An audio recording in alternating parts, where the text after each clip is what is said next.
किसान साथियों, आज की इस वीडियो में हम बात करने वाले हैं धनिया की खेती कैसे करें, गर्मी के मौसम में धनिया की खेती कम लागत में कैसे करें और कौन सी मौसम में करें। प्रति एकड़ आपको बीज का खपत कितना होने वाला है, इसमें अधिकतर कौन कौन से रोग आता है एवं उसका नियंत्रण कैसे करना है, इन सारी चीज़ के बारे में बात करेंगे।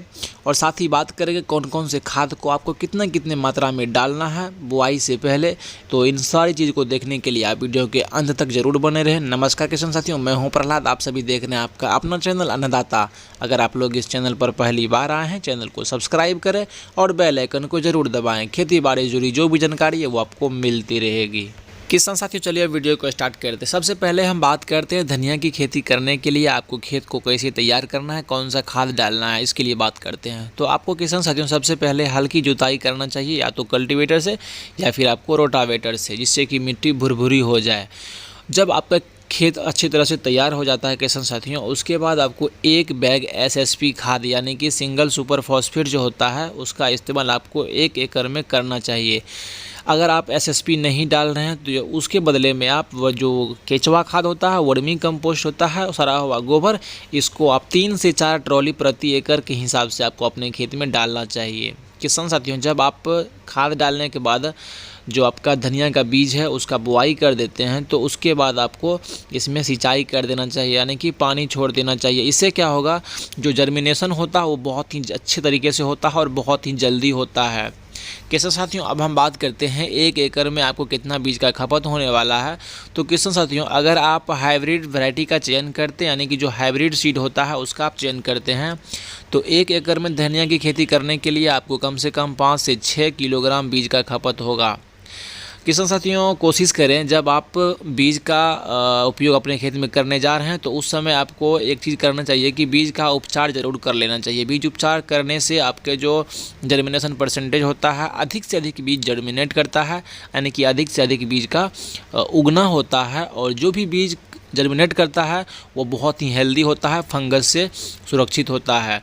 तो बीज को उपचार करने के लिए किसान साथियों आप उपयोग कर सकते हैं ट्राइकोडर्मा या फिर बविस्टिन जो क्रिस्टल कंपनी का आता है, जिसमें कार्बेंडाजिम 50% होता है, या फिर आप किसी और भी कंपनी का कोई भी दवाई लेके आप इस्तेमाल कर सकते हैं, या फिर थीरम का भी इस्तेमाल कर सकते हैं। अगर आप बविस्टिन का इस्तेमाल करते हैं किसान साथियों तो 2 से 4 ग्राम प्रति लीटर पानी में अच्छे से घोल बनाकर आपको उसमें बीज का उपचार कर लेना चाहिए। किसान साथियों, अब हम बात करते हैं कि बीज उपचार करने के बाद आपको तो खेत में डालना ही चाहिए। उसके बाद हम बात करते हैं कि धनिया की खेती करने के लिए जो ज़रूरी तापमान होता है, जो टेम्परेचर होता है, वो कितना चाहिए, जिससे कि आपका धनिया का बीज सही समय पर जर्मिनेट कर सके और अच्छा से अच्छा ग्रो कर सके। तो उसके लिए 10 से 35 डिग्री का जो तापमान होता है किसान साथियों, वो बहुत ही बढ़िया होता है धनिया की खेती करने के लिए। यह एक ऐसी फसल है जिसका खेती आप 12 महीना कर सकते हैं। अगर आप गर्मी के मौसम में करते हैं तो इसका डिमांड बहुत ही ज़्यादा आपको होने वाला है।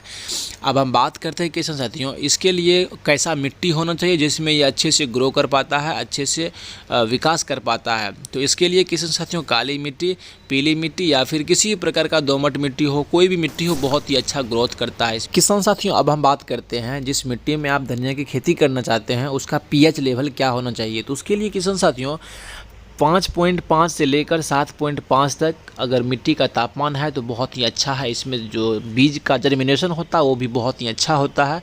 अब हम बात करते हैं किसान साथियों कि कौन सी समय में आपको इसको लगाना चाहिए। किसान साथियों, इसको अगर आप गर्मी के मौसम में लगाना चाहते हैं तो मार्च और अप्रैल महीने में इसको आप लगा सकते हैं, बहुत ही अच्छा आपको रिजल्ट मिलेगा।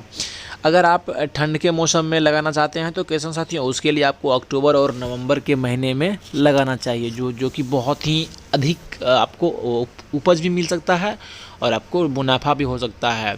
अगर आप बरसात के लिए किसान साथियों धनिया की खेती करना चाहते हैं तो उसके लिए आपको जून जुलाई के समय में बुआई करना चाहिए, जो कि बहुत ही ज़बरदस्त रहेगा और उस समय जो डिमांड होता है वो भी बहुत ही अच्छा खासा आपको मिलता है। किसान साथियों, अब हम बात करते हैं बुआई के समय खाद या उर्वरक कौन से या फिर कौन से उपयोग करना चाहिए? आपको इसमें किसी भी तरह का कोई खाद का उपयोग नहीं करना होता है। अगर आप चाहें तो जैसा कि मैंने पहले बताया कि आप एसएसपी या फिर वर्मी कंपोस्ट का इस्तेमाल कर सकते हैं। तो किसान साथियों, अगर आप गर्मी के मौसम में धनिया की खेती करना चाहते हैं तो उसके लिए आपको जो सिंचाई है वो बराबर करते रहना होगा। खेत में जो नमी होता है उसको बनाए रखना होगा। किसान साथियों, अब हम बात करते हैं जब आपके धनिया का पौधा 15 से 20 दिन का हो जाता है तो उस समय आपको नैनो यूरिया के साथ में माइक्रो न्यूट्रिएंट को अच्छे से मिलाकर आपको जब पौधे के जड़ के पास से स्प्रे कर देना चाहिए, जिससे पौधा का जो ग्रोथ के साथ साथ जो पौधे में पीलापन आने का प्रॉब्लम होता है, शिकायत होता है, वो बिल्कुल भी नहीं होगा और आपका पौधा बहुत ही ज़बरदस्त रहेगा, बहुत ही हेल्दी रहेगा।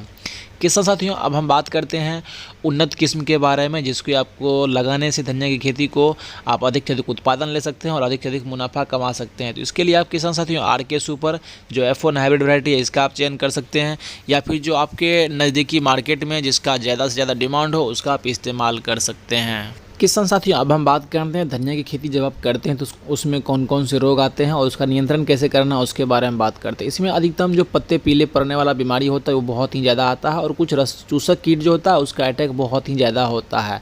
अगर आपके जो धनिया के पौधे हैं अगर वो पीला पड़ता है तो उसके लिए आपको नैनो यूरिया के साथ में किसान साथियों माइक्रो न्यूट्रिएंट को दोनों को अच्छे से कॉम्बिनेशन मतलब घोल बना के आपको जड़ के पास में स्प्रे करना चाहिए, जिससे कि पीला पड़ने वाला जो बीमारी है ये इससे आपको बिल्कुल छुटकारा मिल जाएगा।